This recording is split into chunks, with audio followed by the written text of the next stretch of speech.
Chief Brian Manley, who's speaking right now about two explosions that occurred this morning. Let's listen in. Some of the folks that are here with me, and then we're going to give you a briefing on the incident that has occurred around the corner from us earlier today.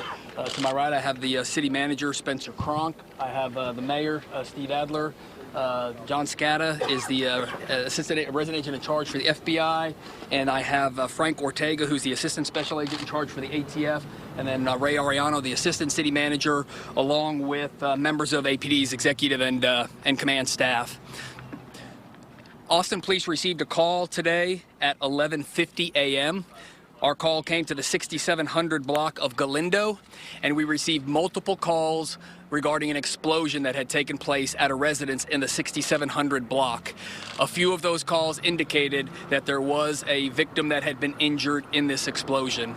We had multiple units respond from both the police department, the fire department, and EMS that responded immediately to the scene and started providing care to the patient that was injured in this explosive blast. As you all know, we were already on the scene of an explosion that occurred earlier today at a location up north, so many of the other resources left the scene of that incident to come down here. What we know has happened on this incident, similar to the other two incidents, the one both from this morning and the one that occurred back on March 2nd, is that the victim in this incident came outside of her residence and found a package out front, and she picked up that package, and at that point the explosion, the box detonated at that point. She was significantly injured in that explosion. She is a 75-year-old Hispanic female. She was transported to the hospital by Emergency Medical Services and is currently listed in critical but stable condition, and her injuries are considered life-threatening at this time. So we, again, are praying and thinking of her and hoping for a recovery from this incident. This, again, is the third in what we believe to be related incidents that have occurred over the past 10 days. And similar to what we have said in the earlier instances, we want the community to be aware of what is going on, because, again, based on evidence that we have at this scene, as well as at the other two scenes where we've had these explosions, this evidence makes us believe that these incidents are related.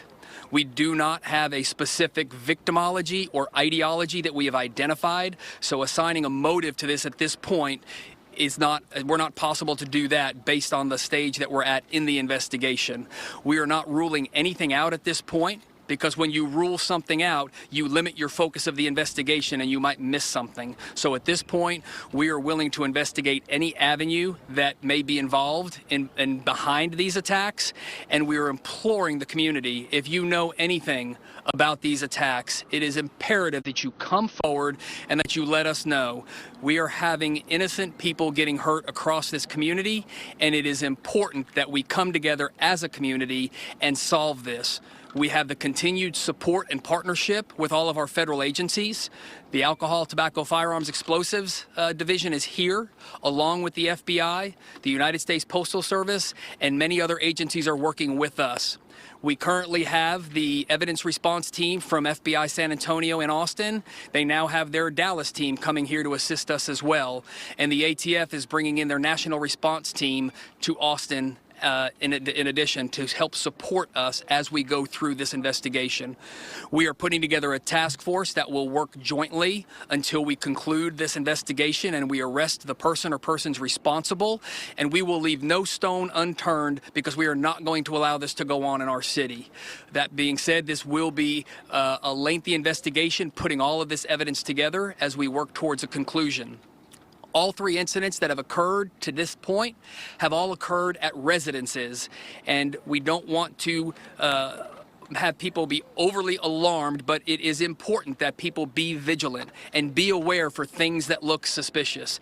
If you have had a package show up at your home and you were not expecting a delivery, if the package that is delivered to your doorstep looks suspicious in any way, call 911, report it. We will respond. It may take a little while to get there because we are getting several calls, but we have had all of our law enforcement partners join us in this effort. We have explosive and canine teams joining us from the ATF, from the Department of Public Safety, and we're pulling resources from other Austin areas as well, because we want to ensure this community that we're going to do everything we can to keep you safe while this investigation is ongoing, up until that time that we conclude it with an arrest. And we don't know at this this point what that timeline looks like. We also know we've got a music festival here in town, and we've got a lot of visitors, and it's important for those that are here in Austin, that are here for the Spring Festival, to be aware of what's going on. Enjoy yourself, have a good time. There's no reason to believe that you are at any greater risk other than be aware, look for things that are suspicious. We've been putting the message out repeatedly. If you see something, say something. If you see something that looks out of place, if you see something that's suspicious, it is important that you call us. And for any residents that have these suspicious packages, under no circumstance should you touch them, move them, or handle them in any way, but instead make that call, and then if you can exit your residence or go to the back of the residence until that time that we can get there and deem that safe. Again, this investigation is ongoing. We do believe that it is related to the other 2 incidents that have occurred in this city, but again, we have no specific ideology or victimology behind this, and it will remain an ongoing investigation while we pursue any and every lead. So with that, I will open it up for questions. However, remind you again that we are in the preliminary stages, so there is not a lot of information that we can either put out or that we will put out to protect the integrity of this investigation. Is there anything that makes you think that these victims are targeted, especially with this third individual? Was she the intended victim? We do not know yet whether the victims are the intended targets on these cases. Again, they're being left at homes where there are either multiple residents, or it might even be left at the wrong address. So that's part of the investigation that's going on now, and that's what we're trying to identify, is what is the victimology and what might be in common amongst these victims. Is there any devices that are similar to any evidence that is similar to the devices that have been exploding in the package wrappings? What these are box type deliveries, and so again, that's why we're saying if you receive a suspicious package, a suspicious cardboard package, but really I don't want to limit this to anything. If you receive a suspicious package, then call us and let us come out, because a device like this can be hidden in many different ways. And so it's important, again, if you're not expecting a delivery and yet one shows up and it's not from someone that you do business with or that you were expecting, it's important that you call us. Can you describe the first explosion more seriously? We heard the term isolated incident during that first explosion on March 2nd. Here we are 3 incidents later. Correct. On the first one, we did believe it was an isolated incident. We had nothing that made us believe in that moment that it was part of anything larger than an isolated incident. Standing here today, having had the 2 incidents that we've had today, and being able to do an initial review of the evidence that we have, we do believe that these are related at this time. Can you describe the packages and tell us what they might look like? We're not going to go into the specifics on the actual package because of the protecting the investigation, and that's why it's important for the community. Any package that you were not expecting or that looks suspicious, call us. So the current APD's resources at South by Southwest is still going on? We're luckily a large city with a large police department, and we will manage this. I will say we've had offers for assistance from other agencies to bring in help if needed, and we've actually received a call from the governor's office as well already asking if we need any assistance, and so we're working through that right now. We're putting our plan together. As I mentioned earlier, we've brought in additional explosive canine teams into Austin so that we can respond to these calls that are coming in where individuals have reported suspicious packages. It's not time to panic, but it's time to be vigilant, and it's time to pay attention. It's time to pull together as a city and a community and solve this. So we need the community's participation. If you see a suspicious package on your porch or somebody else's, let us know. The third package, was it left? Was it left by UPS, by the Postal Service? You said the second one was not. No, we do not believe that this package here today was left by any of the official mail delivery services, whether it be the United States Postal Service, UPS, FedEx, or DHL, but that will be part of the investigation. Standing here today, though, we do not believe that this was delivered by any official delivery service. Any idea how long it's been there? Opening or just by moving them from the porch? These devices can explode in many ways, either by being moved or by being opened, and that's why I want to reiterate the importance of, if you see something that's out of place, do not handle it, do not move it, do not touch it, call us. Have the victims been able to say how long the package was at their door? Do they have any idea of when it was dropped off or anything like that? No, what we know is the victims, when they've seen these packages on the front porch, they have gone out and they have handled them in some way or another, and we've had the explosions occur. Okay, one more. doorbell? Chief, are there any connections between the victims? No, again, what I mentioned earlier, we're working on victimology right now. That's one of the things you want to do when you're investigating what you believe to be a series of incidents, is you want to look for commonalities among your victims where their paths may have crossed, so that you can determine if it is connected or if it is random. And at this point, we have not yet determined that. You still got possible hate crime. We can't rule anything out. As I mentioned earlier today, when you rule something out, you limit your focus and you may miss things. So what we have had to date right now is we have had 2 victims that were African American, and the victim of this latest incident was a 75-year-old Hispanic female. So we are still working to identify whether or not that may play a role, but we're not going to rule that out, as we're not going to rule out any other potential motive. Were these explosives all engineered in the same way? Are they relative in size, even big, small? I can't go into the specific sizes, but they're an average size delivery box. They're not exceptionally large. Do you have any suspects at this point? You know what? We've got a pattern of incidents that have occurred in this community over the past 10 days, and so that we believe are related. So that's what we're focused on right now, is the connection between the 3. Any kind of vehicle or description of a person or anything that anyone's seen? No, we do not have any descriptions of suspects or vehicles, and that's why, again, it is so important that the community, if you believe you know something, if you have heard something, however trivial you may believe it to be, that may be the piece of information that we need to crack this case. So it's important that you report that to us. Are you calling this a serial bomber, sir? From people about potential suspicious packages. Have any of those turned up any leads, or have any been suspicious when you've examined them upon arrival? No. So we've, since this morning's press conference, and when we implored the community, please let us know if you see something suspicious, we have received several calls. None of those calls have turned out to be anything suspicious or anything explosive. Chief, what kind of explosive is it? Do they seem to be amateurly made? Do they seem to be expert put together? I mean, just the extent of how the packages appear as far as the detonation.